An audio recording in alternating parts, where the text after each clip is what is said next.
distribution of continents and oceans. ይሄን አልጨረስነውም እንደያላችሁ ሊሆን ይችላል. Well, it's the last one which is part 2. Hello everyone, my name is Rukadana from Lucy Bridge Academy.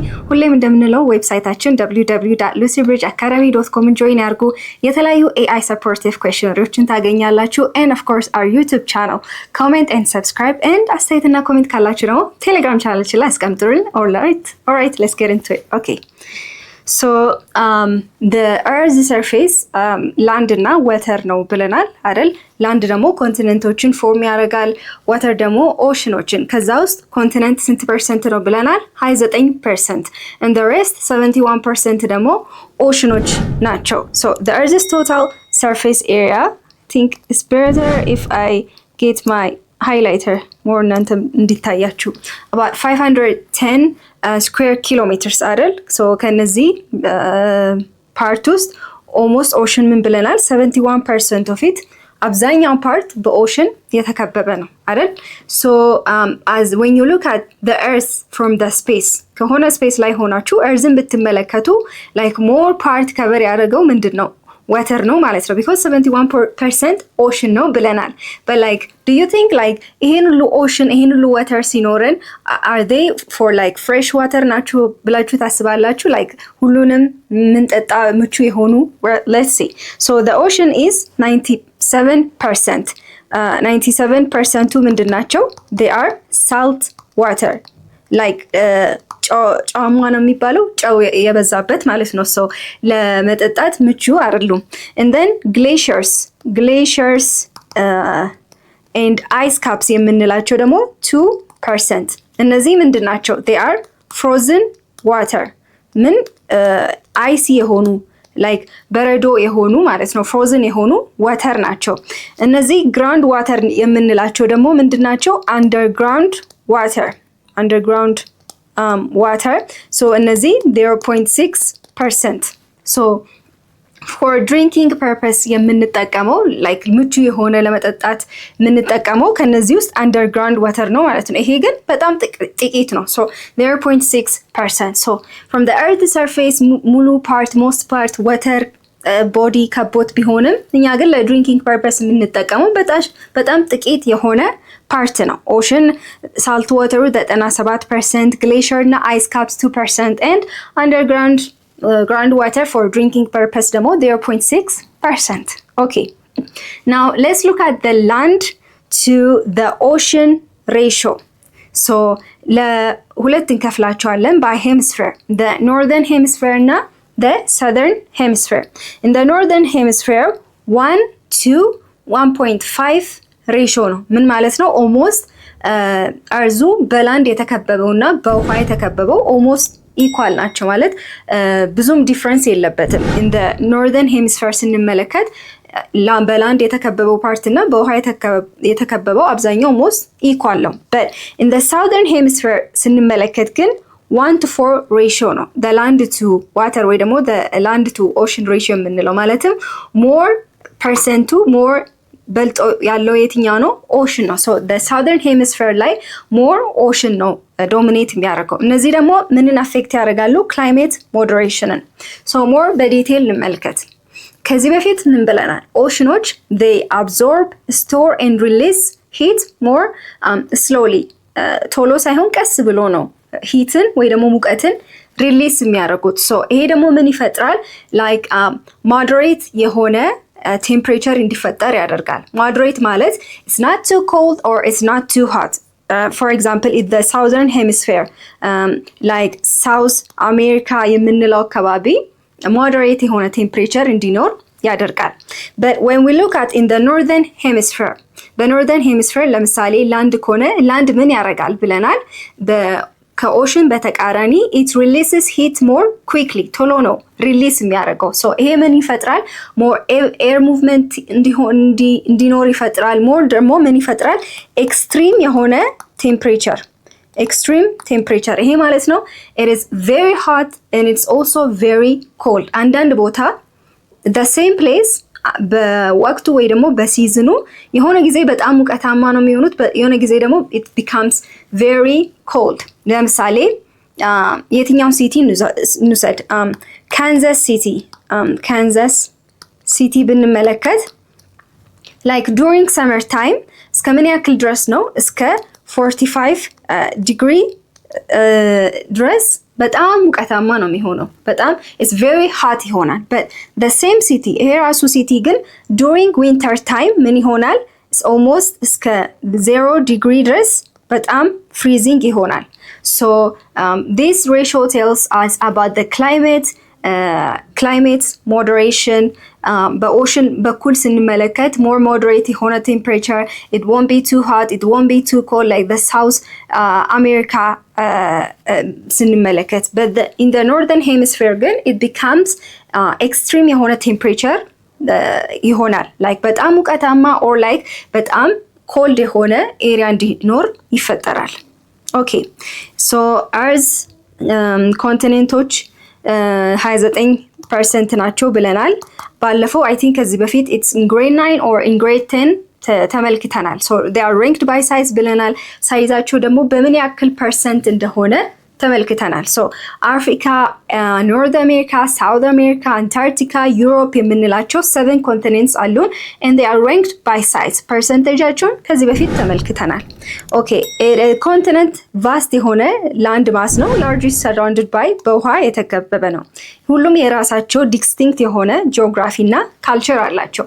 for example ኤዥያ ስንመለከት it is the largest continent. ከሁሉም ኮንቲኔንት በጣም ትልቁ ኮንቲኔንት ነው። ኤዥያ about 2/3 of the population cover ያደርጋል። so it is very large ነው። የተለያዩ ማውንቴኖች like the Himalayas mountain የሚገኝበት ነው። so it is a very large continent. and of course Africa ስንመለከት ደግሞ it is also largest, the second largest ከኤዥያ ቀጥሎ በተለያዩ ዋይልድ ላይፎች ዳይቨርስ የሆነ ክላይሜት ዳይቨርስ የሆነ ዋይልድ ላይፍ ለምሳሌ ትላልቅ ዴዘርቶች ኦር ላይክ ሳቫና የምንላቸው የተለያዩ ዋይልድ ላይፍ ዳይቨርስ የሆኑ ዋይልድ ላይፍ የሚገኝበት ነው። and for example ሌላ ኮንቲኔንት ደግሞ ዩሮፕ it's by distinct የሚያደርገው ሂስቶሪካል ዴቨሎፕመንት ላይ በጣም የሚታወቅ ነው። so ስለነዚህ አንዳንድ ኪ ነገሮችን in terms of geography እና culture ካየን let's look at them one by one. Asia already ብለናል the first largest ነው about 2/3 of the population የተለያዩ ማውንቴኖች የሚገኝበት ነው። okay አፍሪካ ከዚህ በፊት more in detail አይተናል አይደል? it has ምን ብለናል in terms of area like almost two I think ቦታ ካለን ብዬ ነበረ። okay እዚህ ጋር ብንጽፎ ይሻላል። so Africa like in terms of area ከዚህ በፊት ምን ብላለን about 20% almost London area cover ያደርጋል። in terms of population ስንመለከት ደግሞ አሁን ባለነው like 1.4 billion population and it's also growing fast. in terms of countries like 54 independent የሆኑ ሀገሮች በውስጡ አሉት። የራሳቸው ሊደርሺፕ የራሳቸው ገቨርንመንት ያላቸው። so area በኤሪያም ትልቅ ነው በፖፑሌሽንም it also has different countries. okay now let me erase that በጣም እዚህ ቦታ ላይ ስፔስ ስላጣው እዚህ ጋር ነው የጻፍኩት መሰለኝ። okay highlighter. okay so አፍሪካ በምን ትታወቃለች? የተለያዩ ኢኩዌተር የምንላቸው ትሮፒክ ኦፍ ካንሰር ካፕሪኮርን የምንላቸው አፍሪካ ላይ ክሮስ የሚያደርጉ ናቸው። ለምሳሌ ኢኩዌተርን ስንወስድ ኢኩዌተር ምንድነው ብለናል ከዚህ በፊት it's an imaginary line that cuts or divides Africa into two half, the northern half and the southern half. so ይሄ ኢኩዌተር አፍሪካን ለሁለት ክሮስ ወይ ዲቫይድ ሲያረጋት ምን ይፈጠራል? በነዚህ ሃፎች ሳዘርን እና ኖርዘርን ሃፍ ሚረር ኢሜጅ እንዲፈጠር ያደርጋል ብለናል። ለምሳሌ በሰሃራ ዴዘርት በኖርት it is very hot ዴዘርት ነው አይደል? በተቃራኒው ደግሞ ካልሃሪ የምንለው በሳውዘርን ፓርት ደግሞ it also እንደ ሰሃራ ባይሆንም it is also hot. so እነዚህ ቦታዎች በኢኩዌተሩ አንፃር ስንመለከት they are on the opposite side ናቸው። but experience የሚያደርጉት ክላይሜት ግን mirror image ነው። almost ይመሳሰላሉ። አንድ እንዲመሳሰል ያደርጋቸዋል። so from Africa ወደ ኢኩዌተሩ ስንጠጋ ምን ብለናል? it becomes hot, it becomes humid አይደል? ሙቀታማ ነው። also እርጥበት አለ። ትሮፒካል ሬንፎረስት ሰቫና የምንላቸው ሬንፎል ያገኛሉ። በት ከኢኩዌተሩ ደግሞ እየራቅን ስንሄድ ምን ይሆናል? it becomes hot, it becomes dry። ለምሳሌ ሰሃራ ዴዘርት የተለያዩ ዴዘርቶች ነው። so it has one distinct የተለያዩ ኢኩዌተሮች ትሮፒክ ኦፍ ካንሰር፣ ትሮፒክ ኦፍ ካፕሪኮን የምንላቸው ክሮስ የሚያደርግበት አፍሪካ ነው። so it contains largest hot desert ብለናል ሰሃራ and of course ትልቁ ናይል ሪቨር የምንለው አፍሪካ ውስጥ ነው የሚገኘው። ኦኬ አንታርክቲካ የምንለው in terms of continent the smallest continent ነው አይደል? discovered by ወዴት ነው የሚገኘው? to the south pole። ወደ south pole ተጠግቶ ስላለ south pole ደግሞ ምንድነው? የተለያዩ ግሌሸሮች የተለያዩ አይሶች የተከበበ ቦታ ነው። so ምንድነው ይሄ አንታርክቲካ ወደ south pole ቀርቦ ስላለ የተለያዩ አይሶች በሱ ዙሪያ ተከቦ ያለው ማለት ነው። so if it is very icy it's very cold ከሆነ ምን ይሆናል? ሰዎች ሬዚደንቶች ለመኖር ምቹ አይደለም አይደል? so in terms of residence ሰዎች ሴትልመንቱ የሚኖርበት ብዙ ሰው የለም። in terms of city ሰዎች እዛ አካባቢ ላይ የተለያዩ ከተሞችን ቢውልድ አያደርጉም። so no permanent residence but as this many international research stations so የተለያዩ ጂኦግራፈሮች ስቴዲ የሚያደርጉ ሳይንቲስቶች ምን ያደርጋሉ? ከተለያዩ ዓለማት from around the world ይመጡና የተለያዩ ስቴሽነሪ ስቴሽን በዚህ አንታርክቲካ ውስጥ ሴት አፕ ያደርጋሉ። so different የአንታርክቲካን ክላይሜት ስቴዲ ያደርጋሉ። so let's look at the importance of አንታርክቲካ አንደኛው ለምን ይጠቅመናል? so moderate የሆነ ቴምፕሬቸር earth surface ላይ ለማምጣት so its importance to moderation in temperature ይሄ በምን ምክንያት ነው የተፈጠረው? so አንታርክቲካ ከቨር የተደረገው በተለያዩ አይሶች ነው ብለናል። so አይስ ምን ያደርጋል? ዳይሬክት የሆነ ሰንላይት ሲመጣ ወደ አካባቢው ሪፍሌክት ያደርጋል። so ምን ያደርጋል? ሞዴሬት የሆነ ቴምፕሬቸር እንዲፈጠር ያደርጋል በዛ አካባቢ and is also a place for ስቴዲየም ያደረጉበት ነው።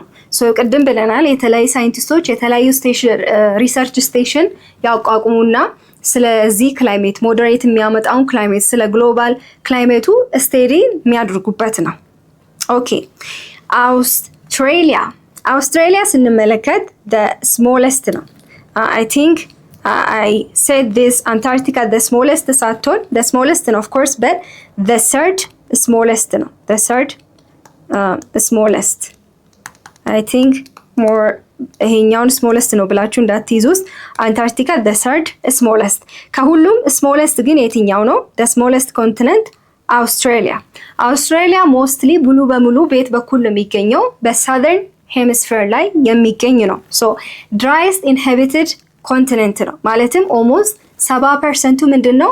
ዴዘርት ነው or semi desert የሆነ አካባቢ ነው። area being arid or semi desert so ምን ያደርጋሉ? እዛ ሬዚደንቶች ከተለያዩ ቦታ ኮንሰንትሬት ነው የሚያደርጉት። ለምሳሌ ኢስተርን ሳውዘርን የት አካባቢ ነው ይሄ ኢስተርን? ለምሳሌ የት ከተማ?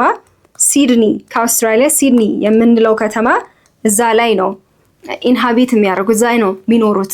ሶ አውስትራሊያን እንዴት ነው ኢማጂን የምታደርጉት? ስሞል የሆነች ኮንቲኔንት ኦልሞስት 70%ቱ ድራይ የሆነ ዴዘርት ወይ ደግሞ ሴሚ ዴዘርት ነው ኤንድ ሴንተሩ ምንድን ነው አሁን ያለው ዴዘርት ነው but on the edge ጥጉ ላይ ግን it more greener ነው on the edge it's more greener and lively ነው so ለመኖር ምቹ ነው በሴንተሩ ሳይሆን more ኤጁ ላይ ለምሳሌ ሰዎች ወዴት ነው የሚሄዱት? ወደ ኢስት ኦር ሳውዝ ኢስት ኮስት ለምሳሌ እንደ ሲድኒ የሚባሉ ከተሞች ላይ ይኖራሉ። so on the center is more of a desert, on the edge is more of greener and more lively and people inhabit around that place. Okay, Europe the second smallest continent ነው so ስሞል ብትሆንም ግን it has the most influential የሆነች ኮንቲኔንት ነው ምክንያቱም የተለያዩ ኢንዱስትሪያል ሬቮሉሽን የጀመረበት ጊዜ ነው። so what is industrial revolution ማለት ሶሳይቲውን ከአግሪካልቸር ወይ ደግሞ ማኑዋል ሌበር ቤስድ ወደ ማሽን ቤስድ ሽፍት ሲያደርጋቸው ነው። ማለትም ሰዎች በዛን ጊዜ የተለያዩ አግሪካልቸሮች ላይ ነው የሚሰሩት ኦር ላይክ የጉልበት ስራ አግሪካልቸር ላይ ሞር ከማሽን ጋር የተገናኘ ስራ አይደለም የሚሰሩት። ሶ ይሄ ኢንዱስትሪያል ሪቮሉሽን ሲመጣ ግን ምን አረገ ሶሳይቲውን ከዚህ ከካልቸራል ወይ ደግሞ ማኑዋል ቤዝድ ወደ ኢንዱስትሪያል ወደ ማሽን ቤዝድ የሆነ ሶሳይቲን ሽፍት ሲያደርግ ነው። ሶ ዩሮፕ በዛን ጊዜ በዚህ በርዝ ፕሌስ የምትታወቅባት ነው። ኢት ሃዝ 44 ካንትሪ አሉት። ኢትስ ኮርስ ባይ አርክቲክ ሰርክል። ሶ የተለያዩ ባውንደሪ አሉት። ኢትስ ቦርደር ባይ Atlantic Ocean, Arctic Ocean and Mediterranean Sea.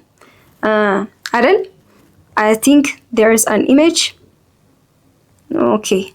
I wish Atlantic, Pacific, Atlantic. Okay. More image ለማየት ነበረ። Okay. በእነዚህ ቦርደር የተደረገች ነው። አትላንቲክ አርክቲክ የምንለው የተለያዩ አይስ ኖርዝ ፖል ስለሚጠጋ የተለያዩ አይሶች ግሌሸሮች የተከበበች ነው።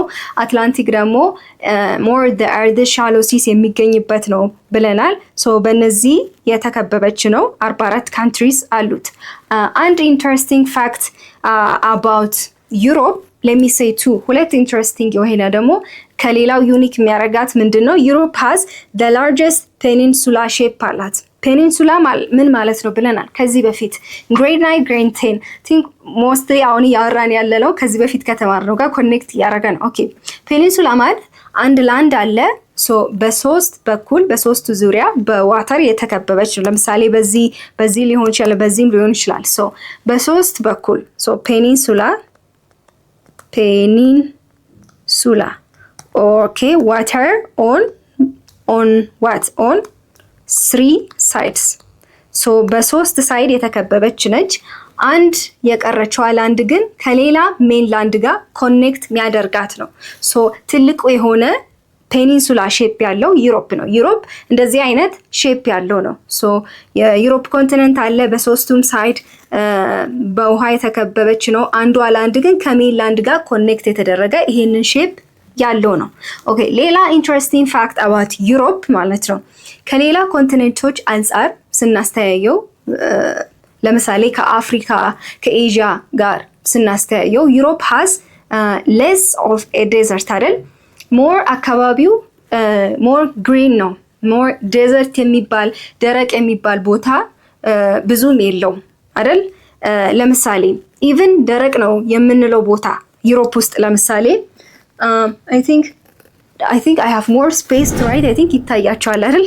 ስለምሳሌ እዚህ ጋር ስፔንን ብንወስድ from Europe ደረቅ የሚባል ሀገር ራሱ it gets rainfallን ያገኛል በጥቂቱም ቢሆን ማለት ነው። it gets rain and የተለያዩ ክሮፖችን እዛ ፋርመሮች ያሳድጋሉ ፎር ፋርሚንግ ይጠቅማል። ሶ ዩሮፕ ከሌላ ኮንቲኔንቶች ጋር ስናስተያየው ሞር ዴዘርት የበዛበት አይደለም። ጀስት ላይክ እንደ አፍሪካ አይደለም፣ እንደ ኤዥያ አይደለም ማለት ነው። ኦኬ ኖርዝ አሜሪካ። ሶ ኖርዝ አሜሪካ በምንድን ነው የምናውቀው? አይ ቲንክ የተለያዩ በስማቸው የምናውቀው ሀገሮች ነው አይደል? ለምሳሌ ዩኤስኤ እናውቃለን በስሙ፣ ካናዳ፣ ሜክሲኮ የምንለው ነው። ኤንድ ኖርዝ አሜሪካ the third largest continent ነው። ሶ አንድ ኢንትረስቲንግ ፋክት አባውት ኖርዝ አሜሪካ የምንለው በምንድን ነው? the longest international border የሚገኝበት ነው። longest international border። ሶ ይሄ ቦርደር በምንና በምን ማከለው between USA and Canada ትልቅ የሆነ ረጅም የሆነ ቦርደር በዩኤስኤ እና በካናዳ መካከል ይገኛል። ኦልሞስት አይ ቲንክ 8900 ኪሎ ሜትር I'm not exactly sure, you can search that one, but almost ይሄን ያክል ድረስ ኪሎ ሜትር በእነሱ መካከል ሎንገስት የሆነ ኢንተርናሽናል ቦርደር አለው ዩኤስኤ እና ካናዳ። ዩኤስኤ እና ካናዳ ደግሞ ምን ውስጥ ናቸው? ኖርዘርን አሜሪካ ውስጥ የሚገኙ ናቸው። ኦኬ ኢስ ኮኔክትድ ቱ ዘ ሳውዝ አሜሪካ። ይሄ ኖርዝ አሜሪካ ከሳውዝ አሜሪካ ጋር በምን ኮኔክትድ የሆነ ነው? ኢዝሙስስ ኦፍ ፓናማ በምንለው ኮኔክትድ ይሆናል። ኢት ኢዝ ላይክ ኤ ናሮ ፒስ ኦፍ ላንድ። እዚህ ጋር እንደምትመለከቱት አይ ቲንክ ሞር ይታያቸዋል።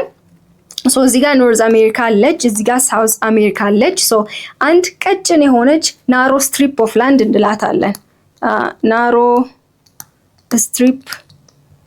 ስትሪፕ ኦፍ ላንድ። ሶ እነዚህን ሁለት ኮኔክት የሚያደርጋቸው አለ። ሶ ይሄ ኖርዝ አሜሪካ ከሳውዝ አሜሪካ ጋር ኢዝሙስስ ኦፍ ፓናማ ኦር ናሮ ስትሪፕ ኦፍ ላንድ እዚህ ጋር እንደምትመለከቱት እዚች ጋር የሆነች ቀጭን ላንድ ስትሪፕ ኦፍ ላንድ አለች። እነዚህን ሁለት ኮኔክትድ ያደርጋቸዋል።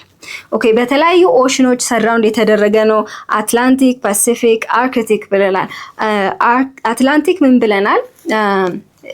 ኮንቴንስ ፊው አይላንድስ ጥቂት የሆነ አይላንድ ማለት ቅድም ካየነው ፔኒንሱላ ተቃራኒ አንድ ላንድ አለ ሙሉ በሙሉ በውሃ የተከበበ ነው።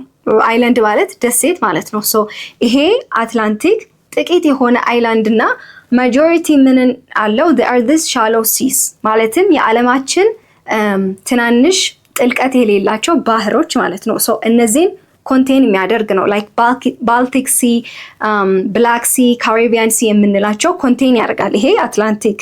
ፓሲፊክ የምንለው ደግሞ the largest ነው፣ ከሁሉም ኦሽን ትልቁ የሆነ ነው አይደል? ማሪያና ትሬንች የምንለው ስለ አርት ቮልካኒክ አክቲቪቲ የምናውቅበት ፓሲፊክ ላይ የሚገኝ ነው። አርክቲክ ደግሞ ብለናል ወደ ኖርት ፖል ስለሚጠቃ ሞር ግሌሽር ሞር አይስ የሚገኝበት ነው። ሶ ይሄ ሁሉ ምን ለማለት ነው? ይሄ ኖርዝ አፍሪካ በእነዚህ ሰራውንድ የተደረገ ነው። ለምሳሌ አርክቲክ፣ ፓሲፊክ እዚህ ጋር አለች፣ አትላንቲክ አለ፣ ኢቨን ዴዘርት ራሱ እዚህ ጋር አለ። ሶ በእነዚህ መከበቡ ምን ያደርጋል? የተለያዩ ክላይሜት የተለያዩ ፊዚካል ላንድስኬፖችን ኤክስፒሪየንስ እንዲያደርግ ያደርጋል። በዙሪያው የተከበቡት እነዚህ ስለሆኑ። ኦኬ አሁን ወደ ምን ገባን? the southern hemisphere the southern hemisphere በተለያዩ ኪ ፖይንቶች ከሚታወቁት ነገር አንደኛ it has the world's largest Amazon